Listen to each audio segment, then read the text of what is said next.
Tu ne seras plus jamais manipulable par le sexe. Et si je te disais qu'il est possible de vivre la réalité d'un élitiste, même au sujet des femmes, dans le sens où les femmes te font clairement comprendre que tu as leur goût, que tu leur plais, dans le sens où elles se conforment à tes critères et à tes standards que tu imposes, que tu dictes fermement, mais poliment, bien entendu, elles te font vivre la réalité d'un élitiste qui a fait de son développement personnel la priorité, à savoir son esprit, son âme, son corps qui sont fermes, qui sont forts, qui sont inébranlables et qui a concrétisé sa vision dans le monde physique. Oui, ce n'est pas une utopie, mais c'est bien la réalité des élitistes qui travaillent sur eux d'arrache-pied et qui savent que les femmes sont un accessoire à leur réussite. Et cela, quel que soit l'âge que tu peux avoir. 28 ans comme moi, un peu plus jeune, 25 ans, un peu plus âgé, la trentaine, voire plus âgé, la quarantaine, la cinquantaine. Comme je te le répète souvent, vous êtes une palette large au niveau de l'âge dans l'audience. Et là, je te vois venir. Olivier, à quoi ça va me servir de ne jamais être manipulable par le sexe? C'est très simple. Avec moi, tu travailles les piliers suivants. Premier pilier, on travaille ton mindset. À savoir, l'image que tu as de toi-même, les pensées que tu entretiens à propos de ta personne, les paroles que tu entretiens à propos de ta personne, sans compter que je rattache cela à la spiritualité et à ta vision du monde, afin que tu sois fermement aligné avec tes aspirations les plus profondes, voire les plus folles pour certains d'entre vous. Deuxième pilier, on travaille ton corps de Dieu grec. Comme je te le répète constamment, tout homme qui dit s'aimer, tout homme qui dit se respecter, doit impérativement bâtir un corps de Dieu grec. Ainsi, quel que soit le domaine en question, tu mobiliseras la même discipline. Le corps est la fondation, le corps est le temple. Ainsi, seule ton imagination sera la limite. Troisième pilier, on travaille tes compétences sociales. Comme tu le sais, ou comme tu as dû l'observer sans doute, ce ne sont pas les plus intelligents qui réalisent des choses que peu d'hommes ont faites avant eux ou autour d'eux. Détrompe-toi, bien au contraire. Ce sont ceux qui sont au bon endroit, au bon moment, qui serrent le plus de mains, qui font la bise. Bref, des hommes qui se vendent férocement lorsque les circonstances l'exigent, et non ceux qui restent chez eux à broyer du noir, être pessimistes, à être négatifs. Quatrième pilier, on travaille ton style, ton apparence, ton image. Comme tu le sais, nous vivons dans une économie d'attention, nous vivons dans une économie d'apparence. Lorsque tu auras trouvé l'image, le style, l'apparence qui correspond au message que tu veux véhiculer dans le monde physique ou dans le monde digital, si tu crées ou pas, eh bien, les hommes et les femmes te traiteront différemment. Que tu veuilles l'admettre ou non, il y a une réalité pour les perdants et une réalité pour les gagnants. Et tout commence là, et ensuite, on prolonge là, tout simplement. Alors, tu ne seras plus jamais manipulable par le sexe. 1. Le levier de la femme est son sexe. 2. Décuple ton assurance en concrétisant ta vision. 3. Construis ton entourage conformément à cette vision. 4. Trie les femmes selon tes critères et ta vision. 1. Le seul levier de la femme est son sexe. Oui, je sais, ce n'est pas politiquement correct de te dire cela, de l'affirmer, mais pourtant, c'est la réalité. Garde à l'esprit que lorsque tu n'éprouves plus le besoin irrépressible de coucher avec des femmes, eh bien, c'est là où tu as ton pouvoir en tant qu'homme, et c'est là où tu as cette énergie de sélectionneur, de leader, élitiste. En 2025, 2026, 2027, qu'est-ce que tu constates? Les hommes seraient prêts à tout pour avoir du sexe, voire commettre des bêtises irréparables, ne serait-ce que pour goûter à quelques minutes de plaisir. Et cela, peu importe l'âge. 28 ans, 25 ans, la trentaine, la quarantaine, la cinquantaine. Or, malheureusement, force est de constater que les femmes en jouent sur toi. Mais ce n'est pas irréversible, ce n'est pas une fin en soi. Une fois que tu pars de ce postulat, les femmes me dirigent, ou du moins les femmes utilisent à outrance le levier qui est leur sexe, qui est leur entrejambe. Il faut que tu te dises, ok, maintenant comment je peux faire pour maîtriser mes pulsions sexuelles? Comment je peux faire en sorte de ne plus jamais être manipulable par les femmes? Comment je peux faire en sorte que les femmes me respectent, qu'elles me traitent plus comme une merde, comme ça l'était jusque-là? Et je n'exagère pas, c'est juste le retour de nos conversations via les DM ou de nos coachings privés. Donc, ça va commencer encore une fois par le mental. Il faut que le cerveau, à savoir la partie néocortex, celle qui dirige la raison, celle qui dirige le rationnel, dicte tes faits et tes gestes. il ne faut plus que la partie limbique et la partie reptilienne guident tes faits et gestes. Pour rappel, comme je viens de te le dire, le cerveau reptilien est celui qui guide le rationnel et les problèmes du quotidien, 1 plus 1 égale 2. Le cerveau limbique est celui qui dicte les émotions et c'est le siège de la mémoire. Troisième cerveau, c'est le cerveau reptilien, animal, qui lui dirige tes pulsions sexuelles et tes pulsions primaires, manger, etc. Et toi, il faut impérativement que tu te concentres dans tes faits et gestes sur le néocortex. En te disant tout simplement cela, en posant cet acte, en agissant ainsi, est-ce que je serai meilleur de 1% par rapport à hier ou est-ce que je vais régresser? Est-ce que je serai fier de la décision que j'ai prise en me regardant dans le miroir devant cette femme?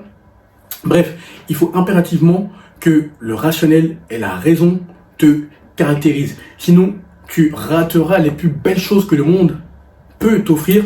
Tout ça à cause d'une femme, littéralement. Et comment tu fais pour faire en sorte que les femmes n'aient plus ce levier sur toi concrètement, dans la vie de tous les jours, quel que soit ce que tu as déjà réalisé ou ce que tu souhaites réaliser? C'est très simple. Tu décuples ton attirance en concrétisant ta vision.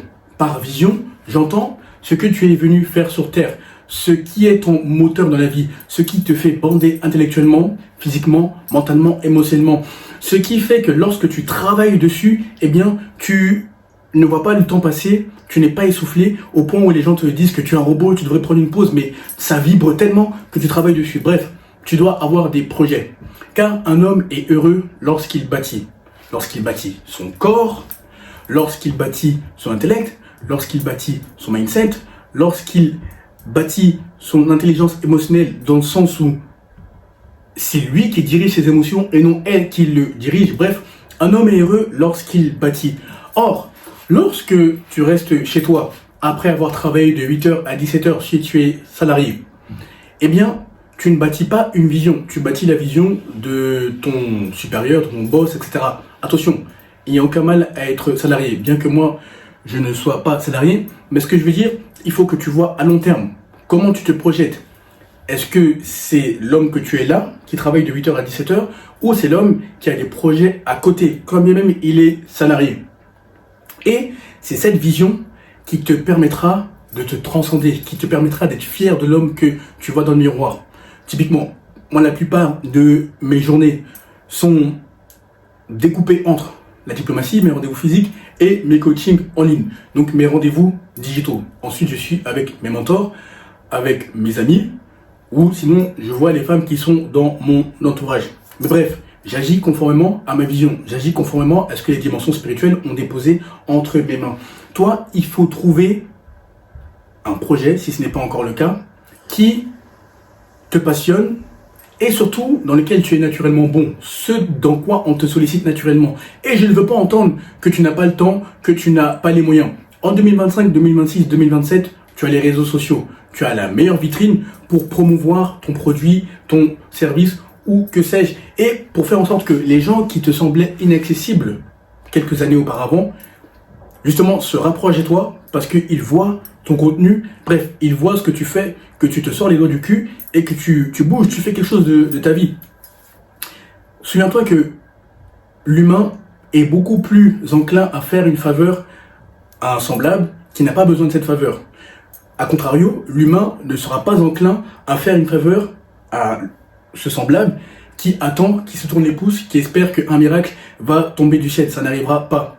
Bref, lorsque tu concrétises ta vision, que tu travailles dessus, je t'assure que les femmes seront beaucoup plus attirées par toi. Pourquoi? Car les femmes aiment les leaders. Les femmes aiment les gens les hommes plutôt, qui savent où ils vont, qui savent ce qu'ils font, qui prennent les choses en main, qui donnent des directives dans le respect le plus absolu, bien évidemment. Mais bref, qui donnent un cadre, un cap, et les femmes doivent s'y conformer. Et même tu verras qu'en agissant ainsi, ta femme, si tu es marié ou ta copine, se lâchera beaucoup plus au niveau intime. Tu la verras faire des choses ou te dire des choses qu'elle ne faisait pas ou qu'elle ne disait pas auparavant. Je t'assure, lorsque tu prends le leadership de ta vie et que tu diriges ta personne et par extension les personnes qui sont dans ton entourage, donc la femme aussi qui est dans ton entourage ou les femmes si on a plusieurs, tu verras que elles seront beaucoup plus réceptives à ton leadership, il y aura beaucoup moins d'accro.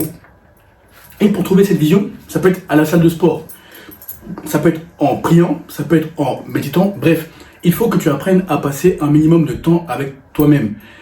Laisse un peu le bruit.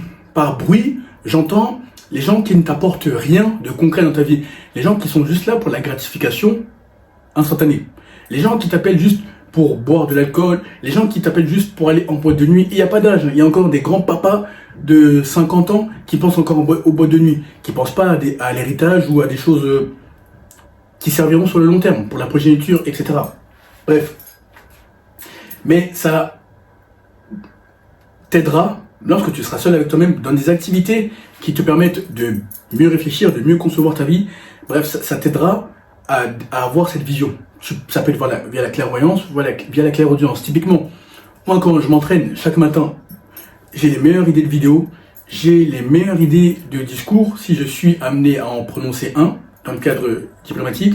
J'ai les meilleures idées de coaching lorsque je dois coacher quelqu'un dans la journée, ou plusieurs hommes, ça dépend, bref. Mais c'est en faisant des activités qui me transcendent. Prière, méditation, visualisation, lecture, salle de sport. Bref, c'est en faisant ces activités basiques qui me renforcent en tant qu'homme que je trouve les meilleures idées pour ma vie. Et il en sera de même pour toi. Je ne suis pas différent de toi, je vais aux toilettes comme toi, chaque matin et chaque soir, mais c'est juste que j'ai fait de mon développement personnel la priorité. Voilà la seule différence entre toi et moi. C'est juste là-dedans. Donc, lorsque tu concrétises ta vision, je t'assure que les femmes se comporteront différemment avec toi. Car elles se diront, je suis avec un leader, il sait ce qu'il veut, il sait où il va, il ne se laisse pas marcher dessus, il ne se laisse pas décontenancer, désarçonner par les impairs, pas les impairs, mais par les coups que la vie peut donner. Et c'est là où, tellement tu seras concentré sur ta vision, sur ce que tu dois réaliser, sur ce que tu es en train de réaliser, quand bien même tu as eu des résultats substantiels, significatifs, eh bien, les femmes passeront toujours au dernier plan. Et c'est là où tu deviendras beaucoup plus attirant. Car les femmes aiment les hommes ambitieux, les hommes qui savent où ils vont, qui savent ce qu'ils font. Et elles se lâcheront beaucoup plus avec toi au lit, je t'assure. 3. Construis ton entourage conformément à cette vision. Je veux que tu analyses scrupuleusement, consciencieusement, rigoureusement ton entourage. Et que tu te poses la question suivante. Est-ce que, en restant avec cet entourage bénéfique ou préjudiciable, en fonction des résultats que tu as après analyse, est-ce que je serai une version améliorée de moi-même, ou est-ce que je serai le même homme que j'étais hier, il y a 5 ans, etc. Je veux que tu analyses ton entourage. Si les hommes qui t'entourent passent leur temps à te parler de fesses, de fêtes, de soirées, ils passent leur temps à commérer, à verser dans le commérage à l'encontre des autres. T'as vu ce qu'un tel a fait, t'as vu ce qu'elle a fait, t'as vu ce qu'elle a dit, bref, ils se comportent comme des petites femmes. Bref, si ton entourage passe son temps à être dans la gratification instantanée, à parler des gens, comme je viens de le dire, à parler des événements, bref, s'il ne se projette pas, il n'y a pas de projet d'envergure, eh bien, laisse-moi te dire que ce n'est pas l'entourage que tu as, mais une cage dans laquelle tu es enfermé et dont tu dois impérativement te libérer si tu veux réaliser ton plein potentiel et surtout si tu veux sortir de la masse des hommes méprisés, isolés, ignorés. Donc, je veux que tu analyses ton entourage. Et si il ne t'aide pas à devenir la meilleure version de toi-même, je veux que tu te dégages, vraiment sans ménagement. Si tu n'es pas à l'aise avec la confrontation verbale, bon, je te demande pas de te battre avec eux parce que ça n'a pas d'intérêt, mais si tu n'es pas à l'aise avec la confrontation verbale, avec le fait d'expliquer de manière un peu musclée les choses, de mettre les points sur les i, eh bien je te demande de les bloquer tout simplement. Personnellement, je me suis débarrassé de 98% de mon entourage. Ils ont été remplacés par des gagnants et par des belles créatures. Quel que soit l'âge au niveau des hommes. 28 ans, la trentaine, la quarantaine, la cinquantaine, jusqu'à 60 ans. Et les femmes, je dirais de début vingtaine jusqu'à 25 ans, pas plus. Mais bref, moi j'ai analysé mon entourage et j'ai vu que si je continuais avec cet entourage qui décourage lorsqu'il y a le moindre projet d'envergure, qui casse spirituellement dans l'ombre lorsque tu tentes d'évoluer, bien sûr ça tu ne le verras pas à l'œil nu, mais c'est pour ça que je te demande de développer la spiritualité, car tu verras les choses invisibles à l'œil nu. Bref, je me suis rendu compte que lorsque j'étais avec un entourage nocif, eh bien, je n'allais pas être la meilleure version de moi-même. Typiquement, tu sais combien de fois on m'a découragé de faire du contenu? Il y a des hommes que je côtoyais avant, non mais va pas en ligne, c'est saturé, ça va pas marcher. Bref, j'ai pas beaucoup parlé, j'ai bloqué directement les contacts, j'ai bloqué. Et si je vois ces personnes, je les ignorais, comme si on s'est jamais connus. Je sais, ça peut sembler être brutal, mais en tant qu'homme, on ne te demande pas d'être un béni oui qui accepte tout. Toi, il faut que tu vois ta vision, il faut que tu vois tes intérêts et ceux de ton entourage. Le reste, on en a vraiment rien à foutre. Et c'est là où tu te remercieras chaque 31 décembre de chaque année en te disant, ok, j'ai avancé significativement, substantiellement. Je suis fier de l'homme que je vois dans le miroir et je sais que l'avenir sera radieux, littéralement. Donc, il faut que tu construises un entourage qui correspond à la vision que tu as vue au deuxième point, comme je te disais. Et n'aie pas peur de la solitude, car ton problème est que tu cherches constamment l'acquiescement, la validation des hommes et des femmes qui n'en ont strictement rien à foutre de toi. Je ne te demande pas d'être un asocial toc toc, c'est pas ce que je te dis. Je te demande juste d'analyser ton entourage et si tu constates que ce dernier n'est pas conforme à tes intérêts et ne te propulsera pas vers ta destinée littéralement, eh bien, tu coupes les ponts sans ménagement. Ça te rendra bien plus de service que le fait de rester avec eux. Dans ce cas de figure, ça te desservira plus qu'autre chose. Donc, tu vas peut-être embrasser une période de solitude. Et c'est pas grave. Qui n'est pas passé par là? Pendant tes périodes de traversée du désert, personne n'était là pour t'aider. Peut-être une ou deux personnes. Et tu t'en es quand même sorti.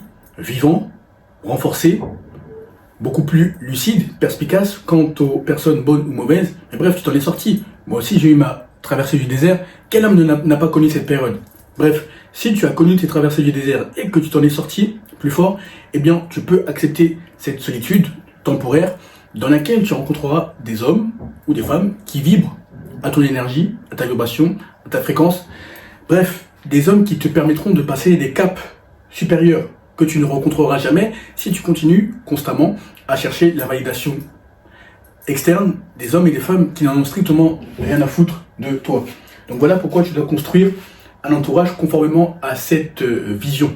Moi, tous ceux qui sont dans mon entourage, hommes comme femmes, me parlent de diplomatie, de politique, de sport, de développement personnel, de quoi d'autre? De fitness, de philosophie, de métaphysique, de spiritualité.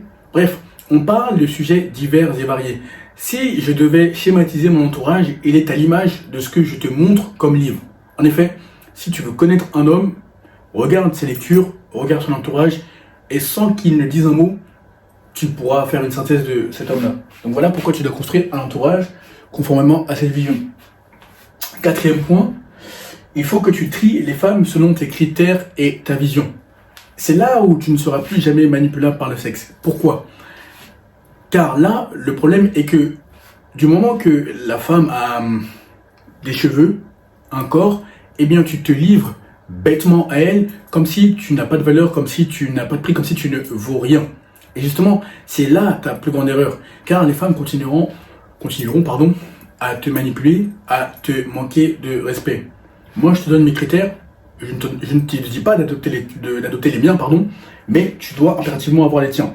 Moi, je refuse catégoriquement les femmes qui fument, qui boivent, qui sont percées, qui sont tatouées, qui ont des amis hommes. Pourquoi j'ai établi de tels critères? Car j'estime qu'en tant qu'homme, il n'y a rien de pire que d'avoir travaillé sur soi, de voir sa vision se réaliser, que ce soit dans le monde digital ou dans le monde physique, et de se voir accusé de choses que tu n'as pas faites parce que la femme avait bu, parce que la femme avait fumé. Ça, c'est la pire des choses qui puissent arriver. Et surtout, moi, comme tu le sais, je ne bois pas, je ne fume pas, je ne me drogue pas, je n'ai aucun tatouage. Bref, je prends des femmes qui sont à mon image. Et dans la perspective d'enfants, etc., il faut voir plus loin. Est-ce que l'éducation sera paisible? Ou au contraire, elle sera belliqueuse? Bref, il faut avoir une vision, toujours quand tu poses des actes. C'est ça que j'essaie de te faire comprendre. Et toi, en ayant des critères qui sont propres à toi, je ne t'ai pas dit d'adopter les miens. Tu peux le faire si tu veux, mais je ne t'ai pas dit cela.